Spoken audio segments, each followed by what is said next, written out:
The young patriarch also took out a bone and sketched the Five Elements realm's circulation diagram, a remnant from the ruins, yet it was far from complete. This is all I could make out. It's far too incomplete to carve within the hall of Azure Yang. Chinmu's heart stirred as he drew the incomplete circulation diagram of the Five Elements realm that he had seen within the Doom Suppression Palace. Comparing the diagrams, it became clear that the missing portions were not identical. If placed atop each other, the gaps could be filled. With swift strokes, Chinmu sketched a new diagram next to the old one. The missing portion in this new drawing was limited to his left shoulder's clavicle. Even though the technique for his left shoulder was incomplete, Chinmu could now fully execute the Overlord Body 3 elixir technique to its fullest potential. The young patriarch examined the newly drawn picture carefully, his expression contemplative. He then took the fishbone and traced several lines on the left shoulder area. "I'll patch this circulation for you using my own understanding. However, my addition may not be entirely accurate. It will certainly differ from the original. Should you engage in battle and circulate your vital chi, there will be a subtle flaw. If your opponent is weak, they won't notice. But if their eyesight is keen, then your left shoulder will become a lethal weakness." Chinmu's heart clenched. "How keen must their eyes be to spot this flaw, Patriarch?" The young patriarch paused and then responded, "Celestial being or life and death realm." Chinmu relaxed and chuckled. "Then I need not worry, for I have no intention of provoking such formidable opponents. There are also youths with extraordinarily sharp eyes, though their cultivation may not be as high," the young patriarch commented indifferently. "Some of them can be found in the Imperial College. Do not underestimate yourself. The days when a single technique passed down by the ancestors could shake the world are long gone. If your path and divine arts stagnate, and you rely solely on the techniques of the ancients, you will eventually be cast aside. Do you know why I sought the position of Grand Chancellor of the Imperial College? It was to study every method of this world, to witness the dawn of a new era." His voice softened with a tinge of sadness as he added, "It's unfortunate that I won't live to see it." Despite being untroubled by life and death, the young patriarch's sorrow came from his inability to witness the arrival of an era he had helped ignite. "It's all right," he continued, his spirit rising.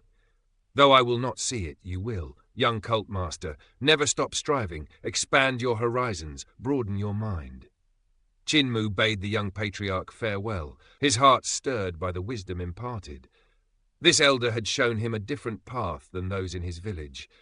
The villagers, though kind, had taught him the ways of survival.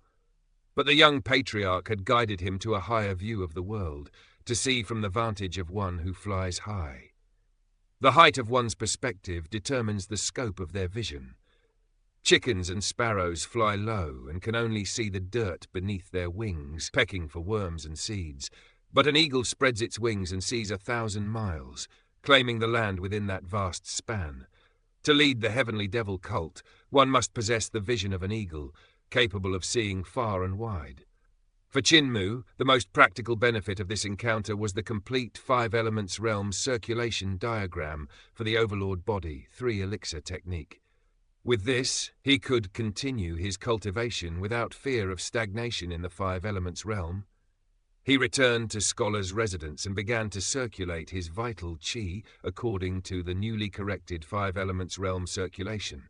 The technique was more intricate than before, an advanced form of Dao Yin technique and spirit embryo realm.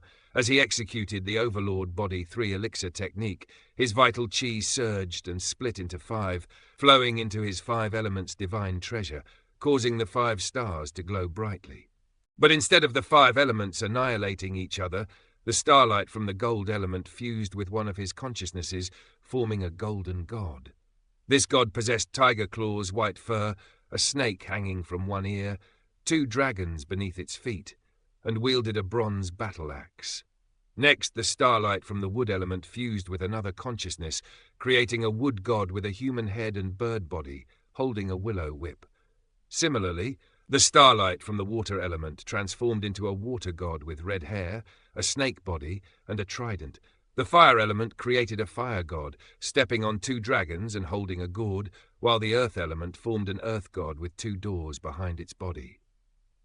These gods were not merely figments of imagination, they were the embodiment of Qin-Mu's vital qi and star force. Merging and transmuting in a cyclical, enigmatic dance, his cultivation surged slowly but steadily. Qin-Mu pondered, the vital qi and star force change into one another. But what does this mean? Why does the vital qi transform into star force and then back again?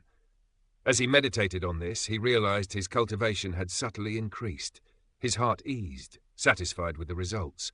Even with the minor flaw in the circulation diagram, it was enough to allow him to continue his cultivation without risk of deviation.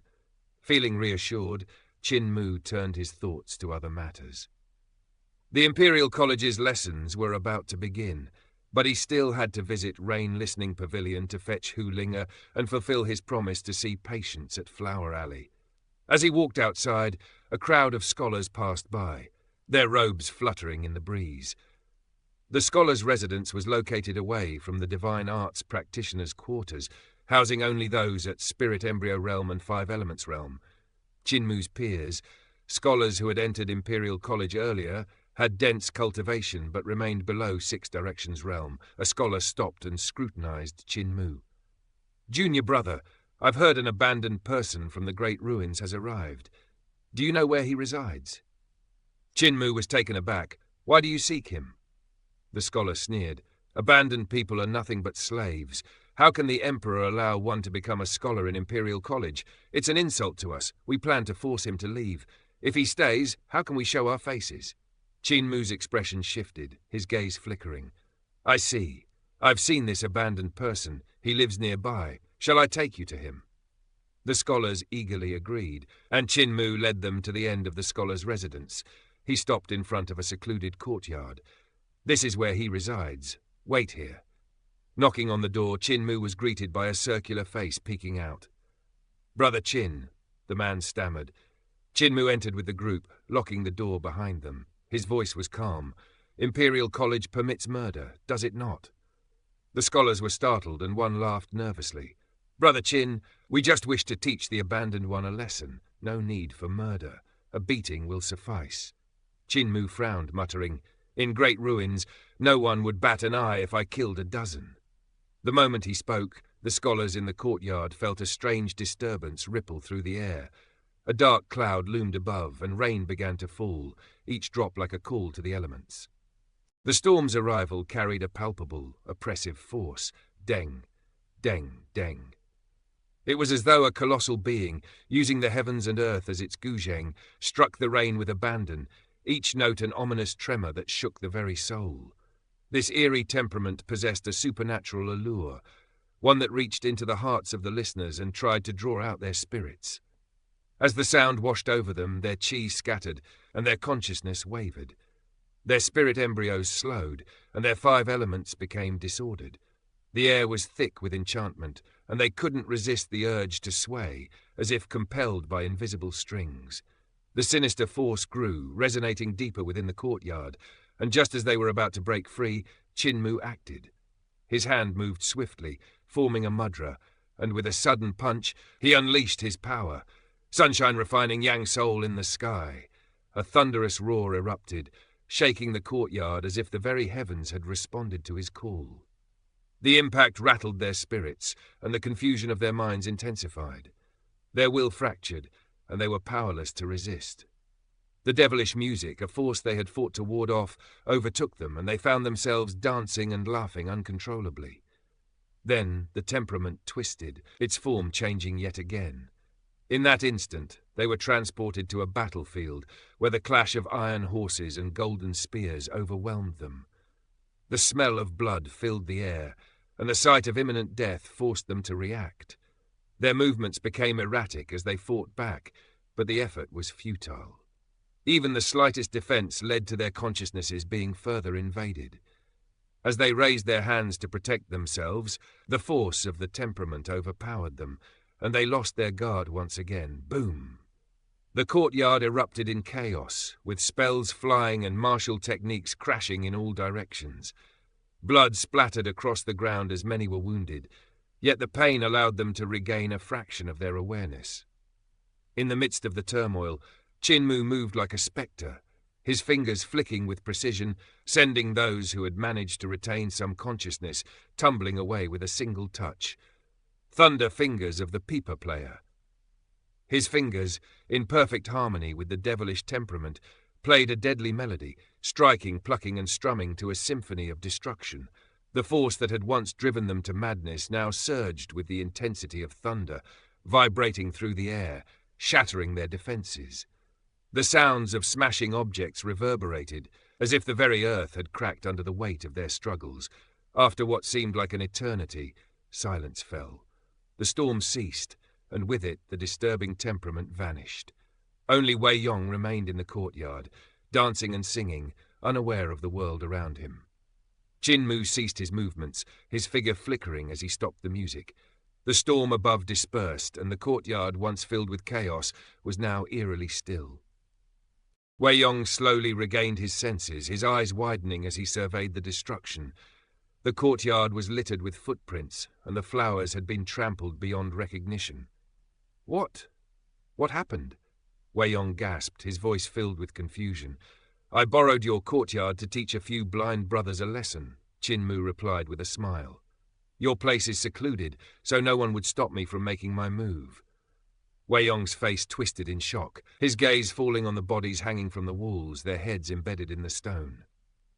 Brother Qin, you've gone too far. These scholars entered Imperial College before us, and they are from powerful families. What will we do now? Qin raised an eyebrow, looking perplexed. If I don't deal with them, do I wait for them to beat me first? I've already done what's necessary. What else can be done now? Wei Yong groaned, pacing in frustration. You've used my courtyard to provoke them, but they can't touch me since I'm from the Wei family. But you've made a grave mistake. These people won't let this go. Qin shrugged nonchalantly, walking towards the courtyard's entrance. They tried to teach me a lesson. They should have been prepared to receive one. As they stepped out, Qin observed the heads of the scholars hanging on the wall. He approached them, his expression cold. Abandoned person. One of the scholars muttered, barely conscious. Qin eyes darkened, his voice ice-cold.